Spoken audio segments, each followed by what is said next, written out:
పెళ్లి ఫిక్స్ అయిందా? తెలుగు మ్యాట్రిమోనీకి థ్యాంక్స్ చెప్పాలి. పెళ్ళంటేనే తెలుగు మ్యాట్రిమోనీనే. 26 సంవత్సరాల నమ్మకం, లక్షలాది సంతోషకరమైన వివాహాలు. తెలుగు మ్యాట్రిమోనీని డౌన్లోడ్ చేయండి.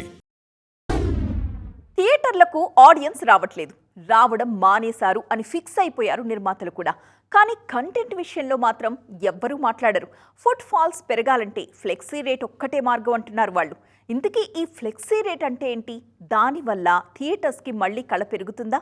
ఇతర ఇండస్ట్రీస్లో వర్కౌట్ అవుతున్న ఈ ఫ్లెక్సీ ఫార్ములా మనకు సెట్ అవుతుందా? చూద్దాం ఎక్స్క్లూజివ్గా. తెలుగు ఇండస్ట్రీలో ఫ్లెక్సీ టికెట్ రేట్లపై మరోసారి చర్చ మొదలైంది. వీకెండ్స్ లో ఒక రేట్, వీక్ డేస్ లో మరో రేట్ ఉంటే ఫ్లెక్సీ ప్రైస్ అంటారు. బెంగళూరు, ఢిల్లీ, బాంబే లాంటి మెట్రో సిటీస్ లో ఇది అప్లై అవుతుంది. తెలుగులో కూడా ఇదే చేయాలని నిర్మాతలు జీవో కోసం ప్రయత్నిస్తున్నారు. ఇది జరుగుతుందా అనేది ఆసక్తికరంగా మారింది. ఇప్పుడు ఫ్లెక్సీ రేట్లపై జీవో తెచ్చుకోవడం పెద్ద విషయం కాకపోవచ్చు, కానీ దాన్ని సరిగ్గా వాడుకోవాలి. మిగిలిన ఇండస్ట్రీలు ఈ విషయంలో దాదాపు సక్సెస్ అవుతున్నాయి. తెలుగులో ఫ్లెక్సీ రేట్ అని చెప్పి పెద్ద సినిమా విడుదలైన ఫస్ట్ 2 వారాలు ఒకేసారి 500 నుంచి 1000 రూపాయల వరకు రేట్ పెంచితే థియేటర్కు వచ్చే ఆడియన్ కూడా రాడనే భయం కూడా ఉంది నిర్మాతల్లో. ఇప్పటికే రేట్ల విషయంలో నిర్మాతలపై ఆడియన్స్ చాలా గుర్రుగా ఉన్నారు.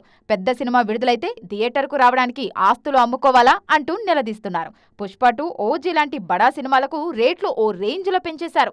ఓజీ అయితే టాక్ బాగున్నా రేట్లకు భయపడి థియేటర్లకు దూరంగా ఉన్నారు ప్రేక్షకులు. వీక్ డేస్ లో తక్కువగా, వీకెండ్స్ లో ఎక్కువగా రేటు పెడితే ఓకే. అలా కాకుండా రేట్లు ఒకేసారి పెంచితే అసలుకే మోసం వస్తుంది. అందుకే ఎలాగూ థియేటర్లకి జనం రావడం మానేశారనే కారణం చూపిస్తూ చిన్న సినిమాలను 2 వారాలకు, పెద్ద సినిమాలను 4 వారాలకు ఓటీటీకి ఇచ్చేస్తున్నారు నిర్మాతలు. ఏదేమైనా ఫ్లెక్సీ రేట్ తెంచుకోవడం కంటే దాన్ని వాడుకోవడం తెలియాలి. పెళ్లి ఫిక్స్ అయిందా? తెలుగు మ్యాట్రిమోనీకి థ్యాంక్స్ చెప్పాలి. పెళ్ళంటేనే తెలుగు మ్యాట్రిమోనీనే. 26 సంవత్సరాల నమ్మకం, లక్షలాది సంతోషకరమైన వివాహాలు. తెలుగు మ్యాట్రిమోనీని డౌన్లోడ్ చేయండి.